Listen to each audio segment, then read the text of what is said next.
clase pasada vimos el tema de la organización. Perdón, jóvenes, solo. La organización de los juzgados en materia de trabajo. Entonces no quería dejar eh, pasar por alto que el día viernes de la semana pasada, la Corte Suprema de Justicia inauguró un juzgado en materia penal, pero para conocer específicamente temas de desobediencia en el caso de las órdenes de reinstalación. ¿Oyeron? Para que ustedes lo puedan tener ahí presentes. No tengo ahorita la mano el acuerdo, pero si alguien tuviera el acuerdo de creación, se lo vamos a agradecer bastante, pero repito, es de suma importancia que ustedes tengan presente que ahora ya existe un juzgado creado exclusivamente, repito, para ver tema de desobediencias en materia de reinstalaciones. Se daba mucho el caso que ya las órdenes de reinstalaciones estaban, pues, ya en sentencia firme y aún así en muchos lugares hay alguna oposición y un incumplimiento a acatar la orden de la reinstalación. Entonces, eso creo que es un paso sumamente importante en temas de materia laboral.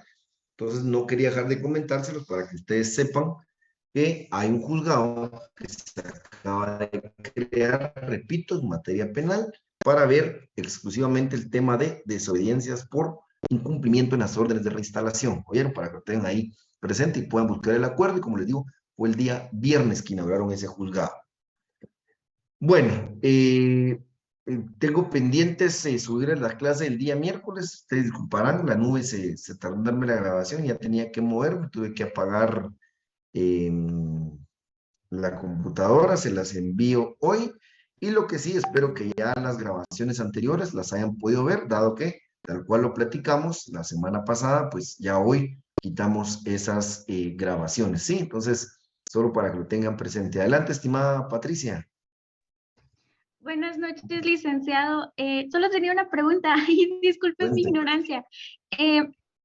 Solo quería saber a dónde es que sube las clases porque estuve revisando en Classroom y no me apareció como algún link o algo a donde referirme. Disculpe. No te da pena, estimada Patricia. Bien, en el Classroom, no sé si alguien ha tenido inconveniente para ver las grabaciones, pero en el Classroom subí los enlaces con los códigos de acceso. Subimos 2 clases, una se subió, le voy a decir, sí, el 6 de febrero. Subí las 2 clases, mi estimada Patricia, en el Classroom de la clase.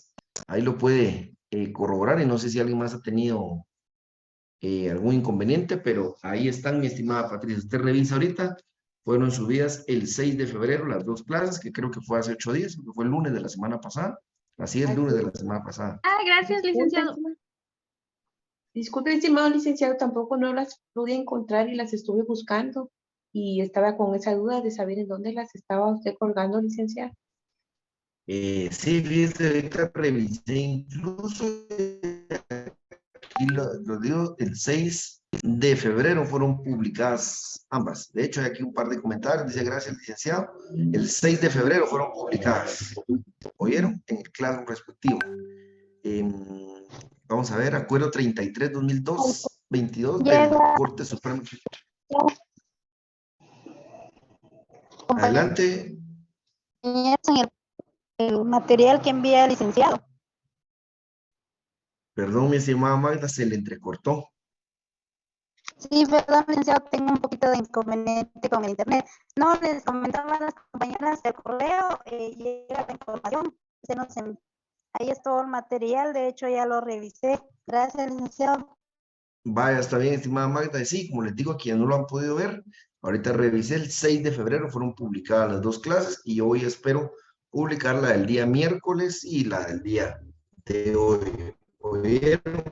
Entonces, gracias aquí por compartirnos el acuerdo que les platicaba. Y dice Gabriel, el tipo penal en materia laboral de desobediencia. Aquí yo creo que tendríamos que leer el acuerdo, mi estimado Gabriel, pero hasta donde yo tengo entendido, sí. Es un juzgado en materia penal con la competencia de ver exclusivamente temas de desobediencia o reinstalaciones, pero para saber a ciencia cierta, aquí nos comparten el número de acuerdo, sería ya revisarlo y darle lectura. Entonces les decía, por eso se los quería comentar, para que, yo no lo he leído tampoco, les comento, les confieso, pero sí es este tema de interesante, ¿oyeron? Interesante. Bueno, vamos a iniciar entonces con la clase de hoy, jóvenes. Vamos a iniciar con la clase de hoy. This meeting is being recorded. Bueno, y hoy nos corresponde ver, nos toca seguir siempre con el tema. Se recordarán que la vez pasada abordamos lo de la justicia privativa, ¿sí? Justicia privativa en derecho de trabajo. Y empezamos a ver, analizamos los artículos 307, 308, vimos la organización de los juzgados en materia de trabajo, vimos el tema de los jueces de paz, el juez de primera instancia de trabajo y previsión social, y la sala de la Corte de Apelaciones de Trabajo y Previsión Social. Hoy vamos a desarrollar el tema de las competencias. ¿Quién es el juez competente para conocer en determinado caso concreto? Sí, en determinado caso concreto. Entonces, veamos, vámonos al artículo 314. Artículo 314 de su Código de Trabajo. Sí, artículo 314. Bueno, veamos, pues dice, salvo disposición en contrario, convenida en un contrato o pacto de trabajo que notoriamente favorezca al trabajador, siempre es competente y preferido a cualquier otro juez de trabajo y previsión social, 2 puntos, y nos da varias literales.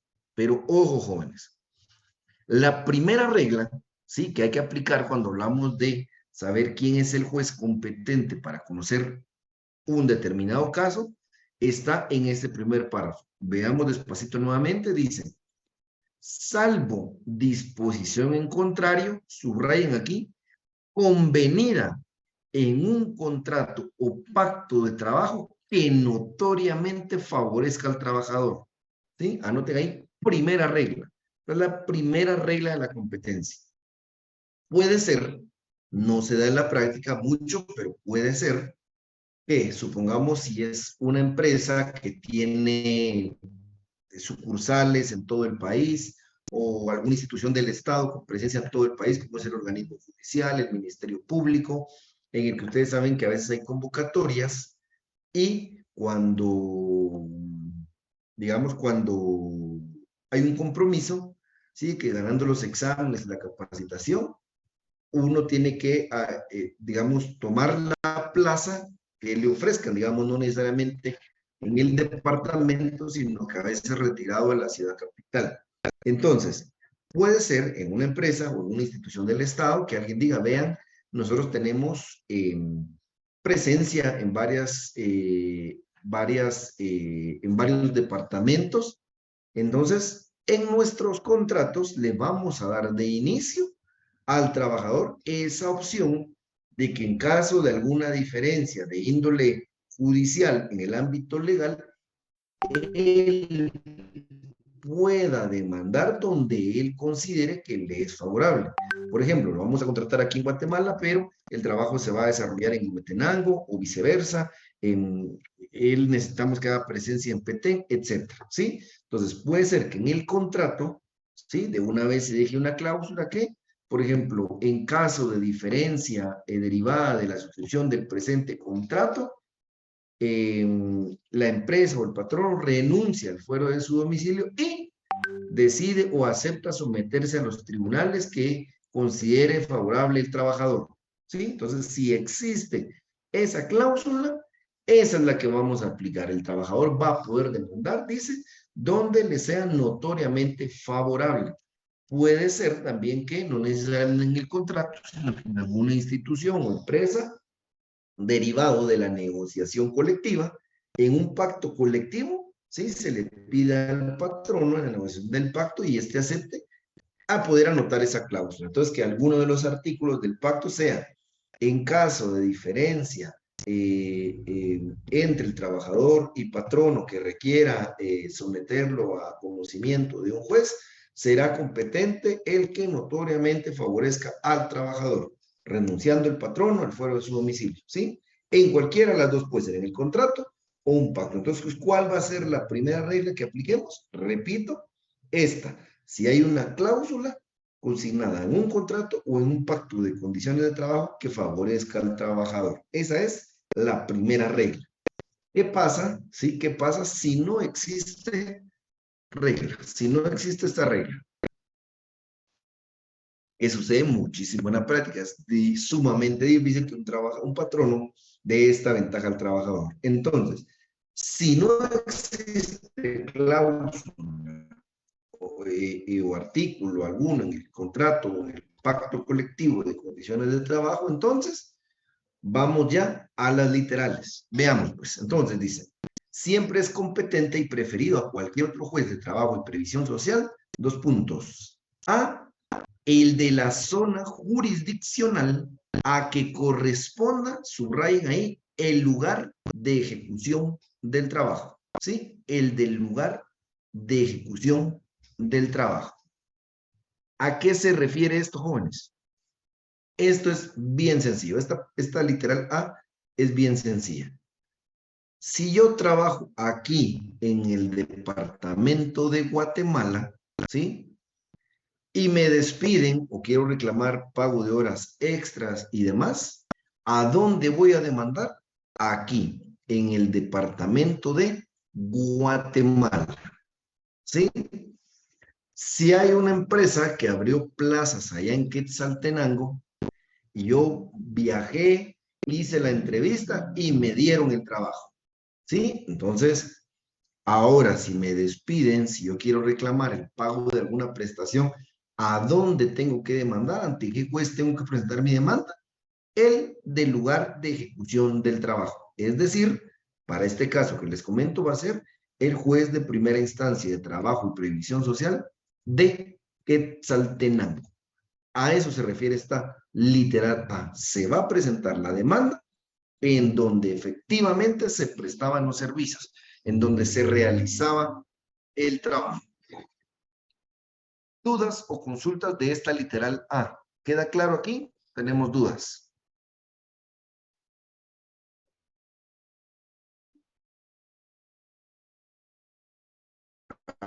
Gracias por el acuerdo, estimado Gabriel, ahí para que lo podamos ver. Dice Anthony y Rocío, todo claro. Bueno, entonces, repito, primero vamos a revisar si hay una cláusula en un contrato o un pacto de condiciones de trabajo que notoriamente favorezca al trabajador. ¿No existe esa cláusula? Vamos entonces a la literal A y nos dice, si usted quiere demandar, tiene que hacerlo ante el juez del lugar en donde se realizó el trabajo. ¿Sí? Bueno, literal B. Dice, el de la zona jurisdiccional a que corresponda, subrayen, la residencia habitual del demandante.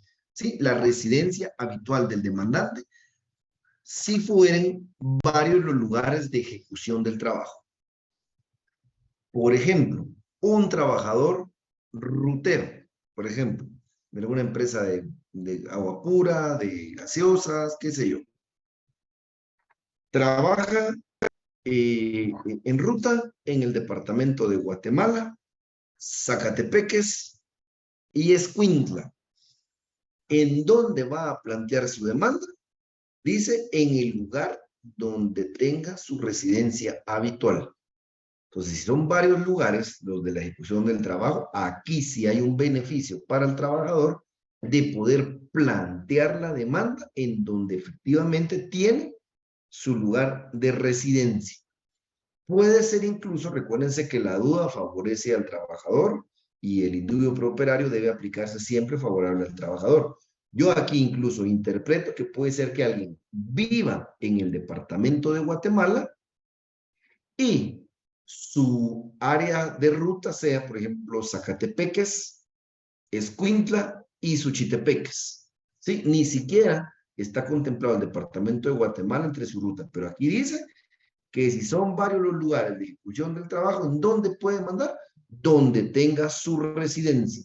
No es necesario que propiamente que el departamento en el cual reside esté dentro de esos departamentos donde va a realizar el trabajo. Simple y sencillamente el código nos establece aquí. Si son varios los lugares de ejecución del trabajo, ¿en dónde puedes demandar? Puedes demandar en el lugar donde tengas tu residencia. Adelante, estimada Ethel. Buenas noches, licenciado. Esta cláusula no lo limita, por ejemplo, a que pueda demandar porque él quiere hacerlo en uno de estos lugares donde trabaja, por ejemplo, en Escuintla, no lo limita a su lugar de residencia, o sí lo limita a que sea exclusivamente en su lugar de residencia. Mire, acuérdese que siempre vamos a aplicar lo que notoriamente favorezca al trabajador. Sí. Habría que demostrar, bueno, tendría que existir alguna cláusula que le dé la posibilidad de hacerlo. Yo sí considero, si fuera abogado del patrono y él demanda, digamos, saltándose estas reglas, yo sí plantearía la incompetencia del juez, aduciendo que él debe demandar En del Guatemala. lugar donde radique. Sí, recuérdese que los derechos son irrenunciables para el trabajador. Sí. Habría que ver un caso concreto, pero yo, si fuera abogado del patrono y más tal vez solo por demorarlo, plantearía la cuestión de incompetencia que vamos a ver más adelante. Pero Muchas sí gracias, consideraría licenciado. que tienen que sujetarte a esto. Está bien, gracias, muy amable. Y recuérdese que aquí dice el encabezado también, aquí en el 314, entonces siempre es competente y preferido a cualquier otro juez. Entonces, para mí sí hay un imperativo de quién es el que debe conocer, estimada Ethel. Pero le digo, Gracias. aquí ya depende de los criterios y por eso incluso tenemos salas porque el derecho es de criterio de aplicación. Bueno, si no hay más dudas, seguimos. Literal C, jóvenes, dice. El de la zona jurisdiccional a que corresponda la residencia habitual del demandado. Subrayemos ahí, la residencia habitual del demandado. Ojo que aquí cambie. Si fueren conflictos entre patrones o entre trabajadores entre sí con motivo del trabajo. Entonces, vean, si hay un conflicto entre trabajadores, aquí no es la relación patrono-trabajador, es entre trabajadores.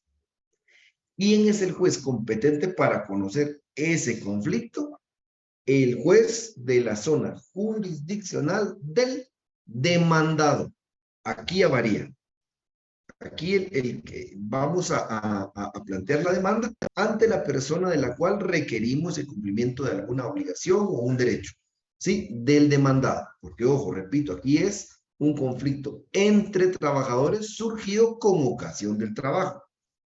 Obviamente, si es algún tema, otra disputa de índole penal o civil, será otro juzgado. Pero si hay un conflicto relativo al juez a la relación en sí de trabajo, que les digo, de estos he visto yo nulos, no recuerdo haber visto un conflicto como para darles ahorita un ejemplo, y de igual manera si hubiese conflicto entre patronos con relación del trabajo, va a ser el juez competente el de la residencia del demandado, que de esto les digo, de esto sí he visto yo muchísimo menos, o sea, creo que nunca he visto un conflicto de trabajo entre patronos, pero de hecho en la práctica es prácticamente derecho vigente no positivo, no recuerdo haber visto yo casos de esta naturaleza, pero para objeto de estudio teníamos que desarrollarlo. ¿Vamos claros hasta dónde vamos, jóvenes? Adelante, estimada Rocío. Buenas noches, Lick. Tengo una duda con respecto al conflicto que suscita entre trabajadores. Ajá. En este caso, ¿quién de los dos pondría la demanda? O sea, de los dos trabajadores.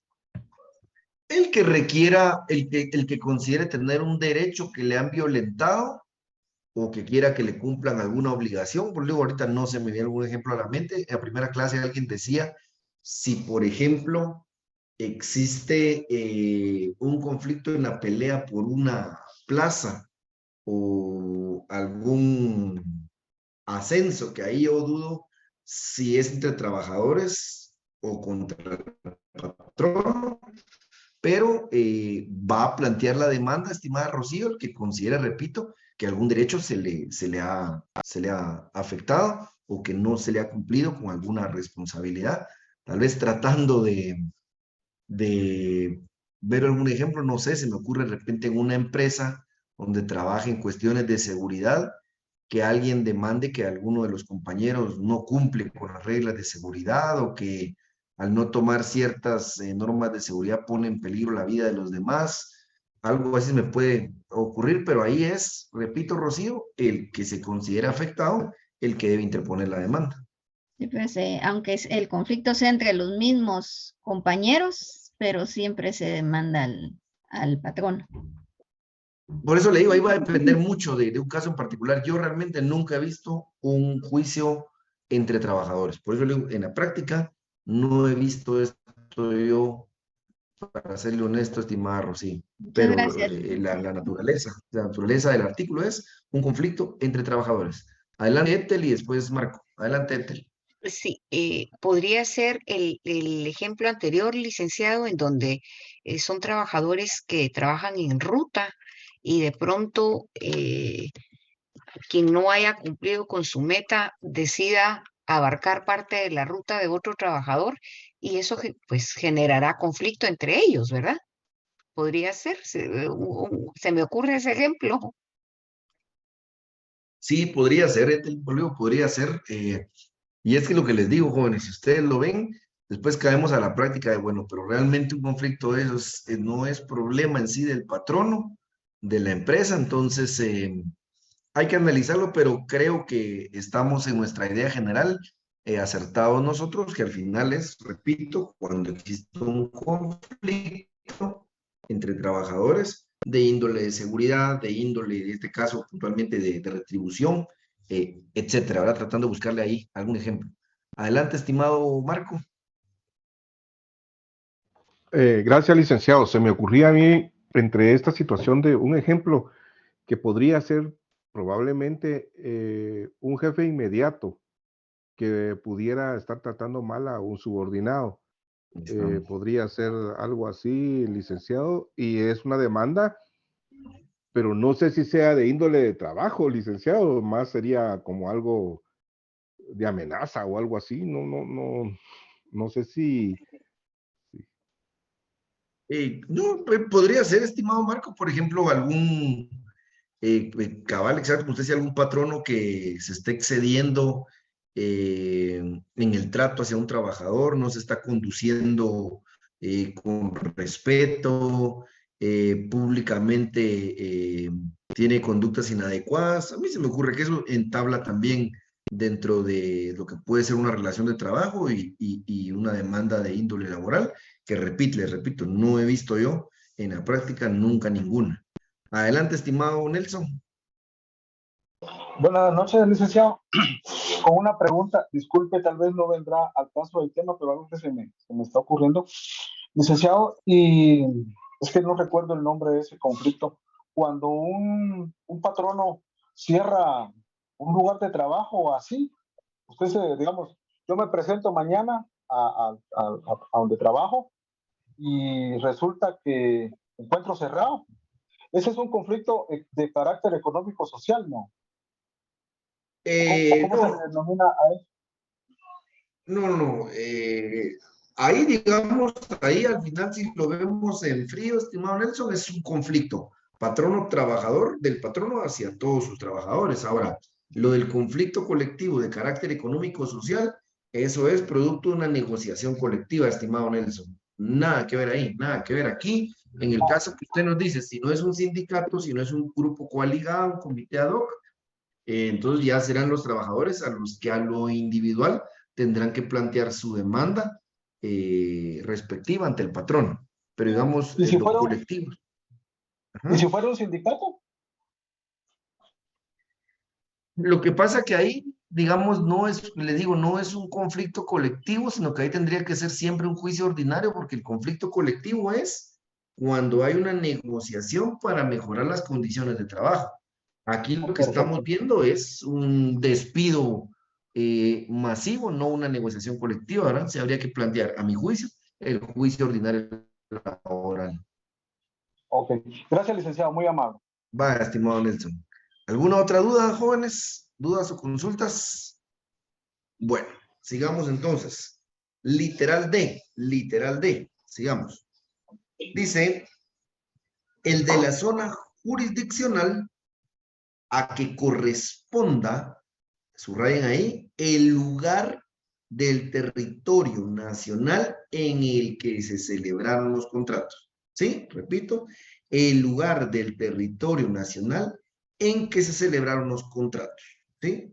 Cuando se trate de acciones nacidas de contratos celebrados con trabajadores guatemaltecos para la prestación de servicio o construcción de obras en el interior, salvo que se hubiera estipulado cláusula más favorable para los trabajadores o para sus familiares directamente interesados. Entonces, este caso ¿dónde aplica? Por ejemplo, yo veo un anuncio de prensa, estoy desempleado y veo que una naviera va a hacer entrevistas allá en Puerto Barrios. ¿Sí? Quieren llevarse gente a trabajar en una embarcación. Yo me voy a Puerto Barrios, hago la entrevista, califico para el puesto y suscribo mi contrato. ¿Sí? Mi contrato de trabajo para irme en una embarcación que lleva banano a Miami o a trabajar como cocinero en un crucero que le va a dar la vuelta al Caribe en semana y media, etc. Cualquier conflicto derivado de esa relación de trabajo que establece el código va a ser el juez competente el del lugar en donde se celebró el contrato. Yo vivo en Guatemala, ¿puedo demandar en Guatemala? No. ¿Por qué? Porque el contrato lo celebramos en Puerto Barrios, ¿sí? En Izabal. Ese va a ser el juez competente para conocer. Por el contrario, si yo consigo una oportunidad laboral similar, ¿sí? Similar, y resulta que voy a Puerto Quetzal, suscribo el contrato y hay un conflicto, ¿quién va a ser el juez competente? El juez del departamento de Escuintla, ¿sí? Del departamento de Escuintla, porque ahí se suscribió el contrato.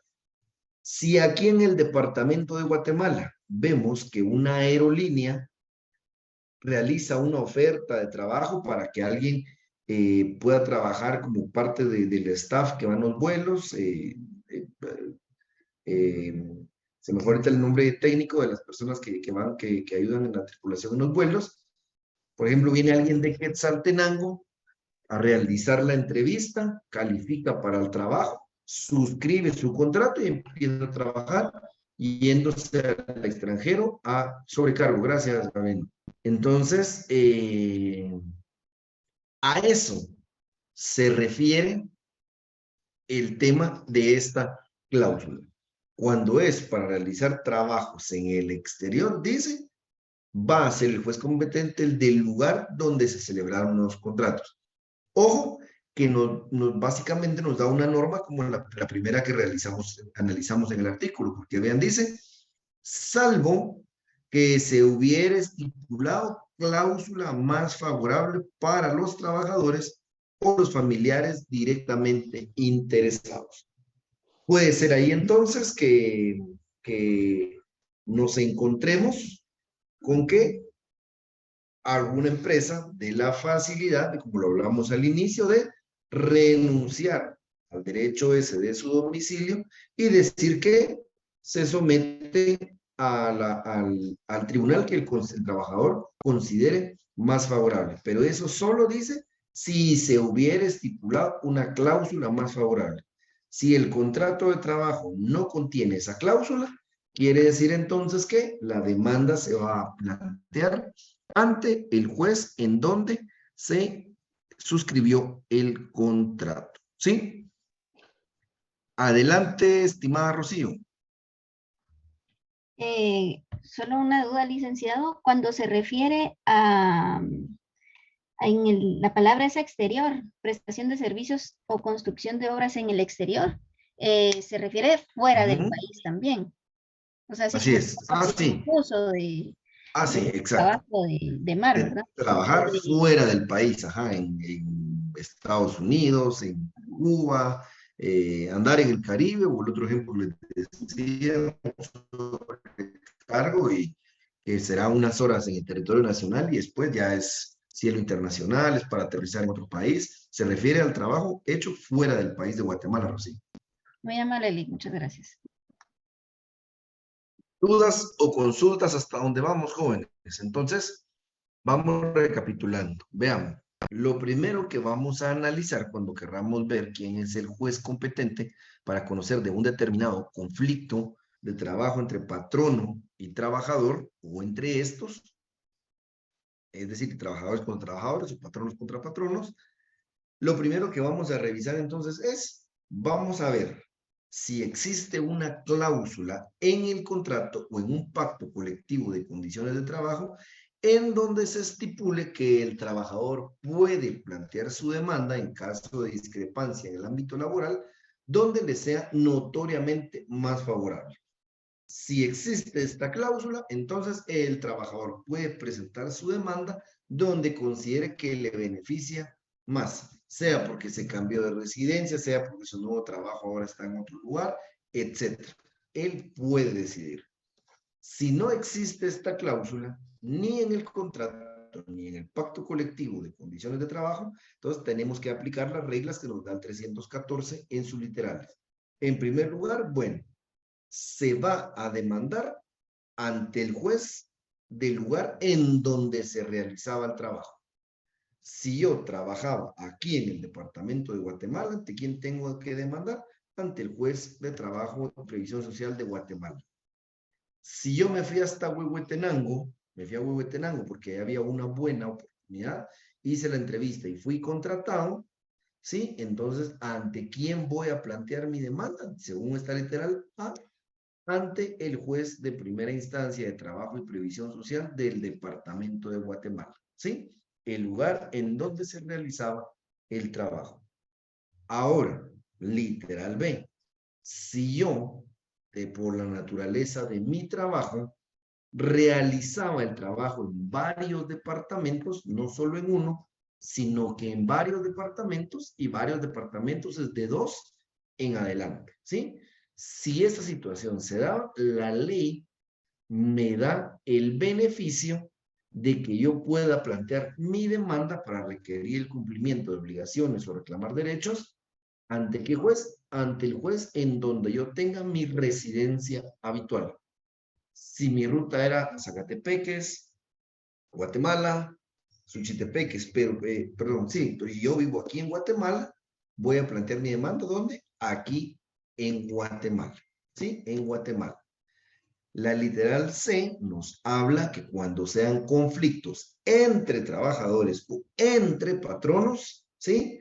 Aquí el lugar que va a determinar en dónde se plantea la demanda es la residencia del demandado, ¿sí? Ya no del demandante, del demandado. Y literal D, acabamos de ver que cuando sean contratos que se firmen para que un guatemalteco preste sus servicios en el exterior, es decir, fuera de las fronteras guatemaltecas, el juez que va a tener la competencia para conocer de ese juicio ordinario es el juez que se encuentre ubicado en el lugar en donde se firmó el contrato, ¿sí?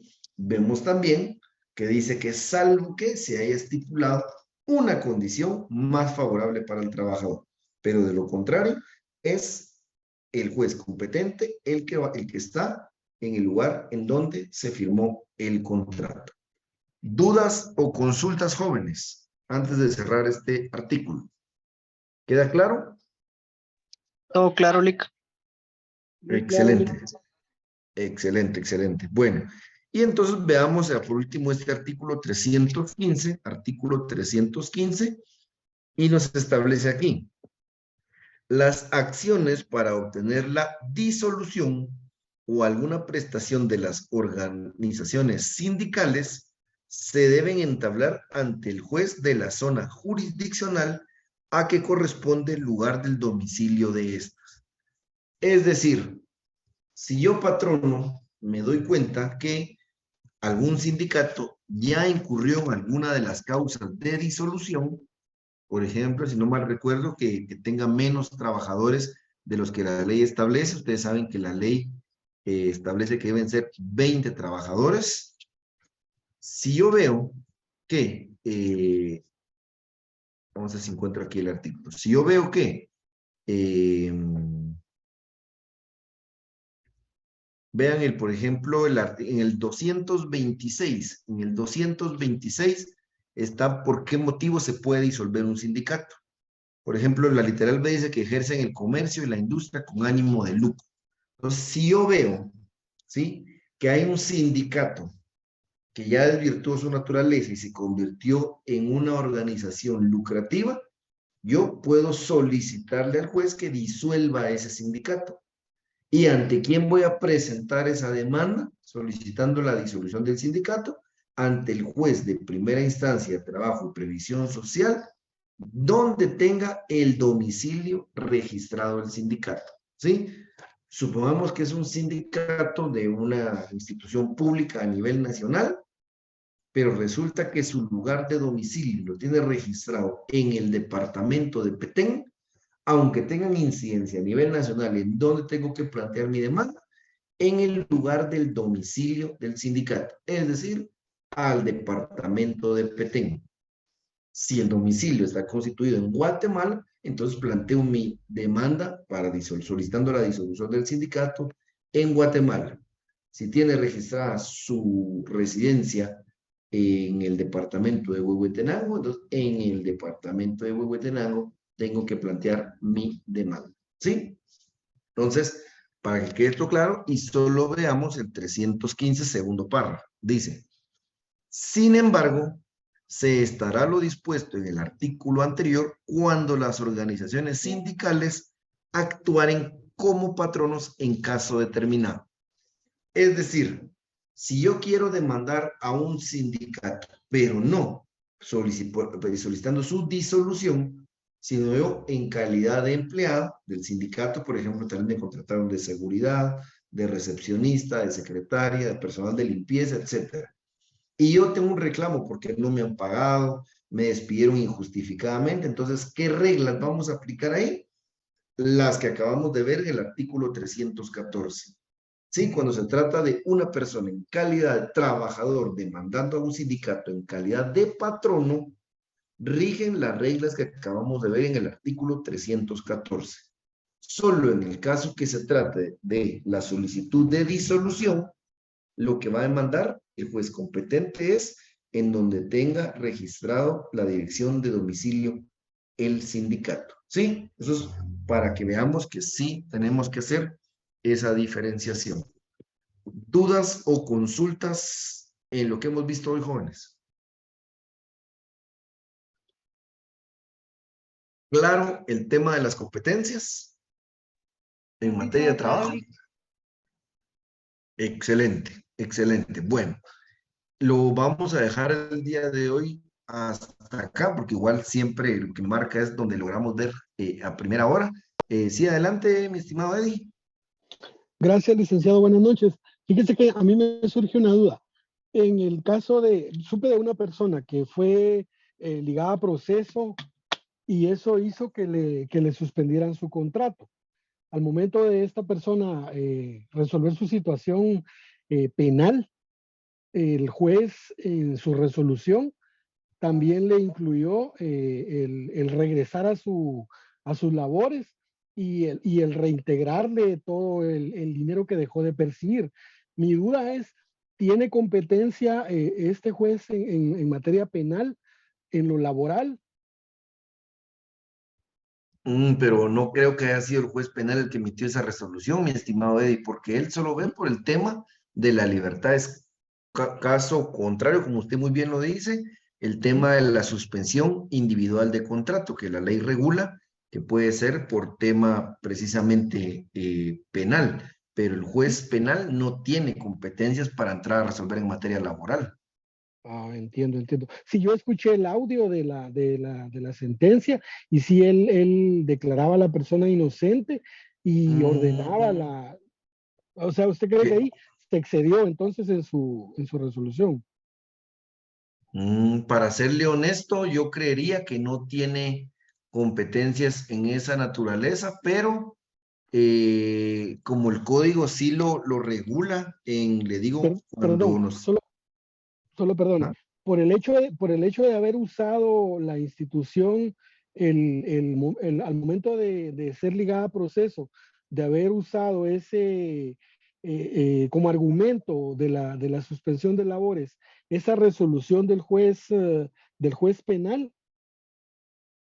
Es decir, no fue, la suspensión no fue solicitada a un juez de trabajo, sino en base al haberla ligado el juez de primera instancia. Sí, es que digamos, vamos a ver.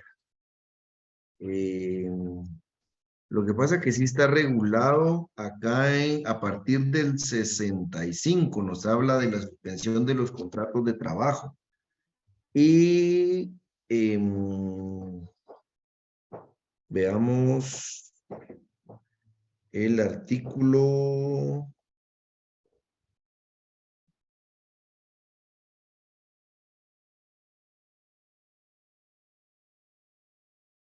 En el 68, literal C, está cabal el tema de la prisión provisional, la prisión simple y el arresto menor que contra el trabajador se decreten. Y aquí nos dice, vean, si ve el 68, dice que es obligación del trabajador dar aviso al patrono de la causa que le impide asistir al trabajo. Entonces, en la práctica, digamos, no es el juez al que determinar una prisión provisional le va a notificar al trabajador. Aquí ya será el abogado de la persona la que tiene que solicitar una certificación de la resolución en la que se le consigna prisión provisional y darle aviso al patrón, ¿sí? No sé si estamos ahí, mi estimado Eddie. Sí, gracias. Te agradezco Excelente, mucho. excelente. ¿Alguna otra duda o consulta, jóvenes? Si no, lo dejaríamos hasta el día de hoy por acá. En la siguiente clase ya entraríamos a ver algunas generalidades del juicio ordinario, como el auxilio profesional, los principios, notificaciones y demás, para ir avanzando y entrando en materia hasta llegar ya al escrito de demanda. Adelante, estimado Edgar. Disculpe, ¿cuál es el tema principal que dijo? Lo escuché, la competencia, ¿y qué más sigue? ¿Cuál, lo que vimos hoy? Ajá. Sí, hoy fueron las reglas de competencia, mi estimado, en materia laboral. Las reglas de la competencia en materia laboral. No tenga pena. ¿Alguien más, jóvenes? Voy a pausar igual la grabación por acá. The recording has Y stopped. preguntaría una última vez si alguien tiene alguna duda o consulta. Adelante, estimado Armando. Una consulta, licenciado, buenas noches. Con respecto a la competencia, ¿no? Existe un caso de que la persona demandó al patrono y en la primera cita pues él mandó a su representante legal y solo le ofreció un sueldo, por decirlo así. Ella pues no quería, ella estimaba algo más. Al final pues hubo una segunda cita, el señor no llegó y en la tercera cita yo recuerdo que la persona estaba yendo a zona 1. En la tercera cita la citaron hasta San José Pinula. No sé por qué se habría trasladado el caso hacia allá. Y lo que le comentaron a la persona fue de que si ella no accedía a tomar lo que se le estaba ofreciendo, es posible que le iban a mandar más lejos todavía. Pues no entiendo esa parte, licenciado. Uy, ni idea, mi estimado. Habría que ver si sí fue el juzgado el que la citó, porque juzgados en materia de trabajo, solo aquí en la ciudad capital, mi estimado Armando. Aquí están los 15 juzgados y es una discrepancia de Misco, San Lucas, de todo el departamento se dirime aquí en la ciudad capital, allá en el Centro de Justicia Laboral. Ahí habría que ver quién la citó, ante quién la citó y si no hay una situación ahí más anómala, ¿verdad? Pero al final, el juzgado competente, si era una discrepancia de trabajo, aquí en Guatemala. Y recuérdese, mi estimado Leonel, que no, los derechos de los trabajadores son irrenunciables. Aunque alguien hubiera afirmado que renuncia al fuero de su domicilio, acuérdense que en materia de trabajo el trabajador no tiene la potestad de renunciar a sus derechos, no le asiste. Y repito, no hay juzgados de trabajo de primera instancia, no hay juzgados de trabajos fuera de la ciudad capital. Entonces, eso es lo que habría que ver, mi estimado Armando. Adelante, María Eugenia. Buenas noches, licenciado. ¿Usted podría repetir lo que dijo en el artículo 315 del segundo párrafo? ¿Y en dónde es que planteo la demanda ahí? Sí, lo que les decía es que el artículo 315, estimada María Eugenia, lo que se refiere es que, como aquí hace un reclamo contra el sindicato en calidad de patrono, las reglas que van a regir son las del 314. ¿Sí? Si hay un trabajador que quiera demandar al sindicato porque fue su trabajador y le han incumplido algo, lo que tiene que hacer es ir al artículo 314 para revisar cuál es la regla que le aplica. Por ejemplo, si no hay un artículo en contrato, pacto de trabajo que le dé un beneficio, entonces vamos a la literal A, que es el lugar donde se desarrolla el trabajo. Si fueron varios lugares, pues ya puede renunciar en el lugar de su residencia, pero a eso se refiere, María Eugenia, que si es una denuncia ante, es denunciar al patrono, perdón, al sindicato en calidad de patrono, ya nos olvidamos de eso que hay que demandar en su lugar de domicilio, sino que, repito, el trabajador ya va a las normas que están establecidas en el artículo 314 para ver cuál es la que le aplica. Ya, gracias, licenciado. Adelante, de nada. Bueno, ¿alguna otra duda o consulta, jóvenes? Adelante, Víctor.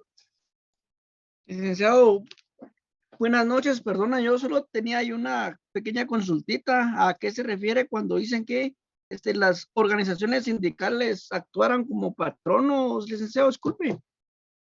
Es lo que les decía, estimado David. Por ejemplo, si contrataron a una secretaria, ¿sí? Entonces, ¿quién es el patrono? El sindicato. Y resulta que no le han pagado 2 meses, entonces la secretaria va a demandar al sindicato en calidad de su patrón. A eso se refiere, David. Muchas gracias, licenciado. Ya me quedó clara ahí la duda. Gracias, licenciado, muy amable. Excelente, excelente. ¿Alguna otra duda, jóvenes? Y si no, lo dejamos entonces por ahí y nos miramos primeramente Dios el día miércoles. Adelante, Marco. Gracias, Lick. Feliz noche. Perdón, me equivoqué, Lick. Feliz noche. Gracias, licenciado. Feliz noche. Gracias, licenciado. Buenas noches. Gracias, Lick. No te da pena. Buenas noches, Nosotros licenciado. nos miramos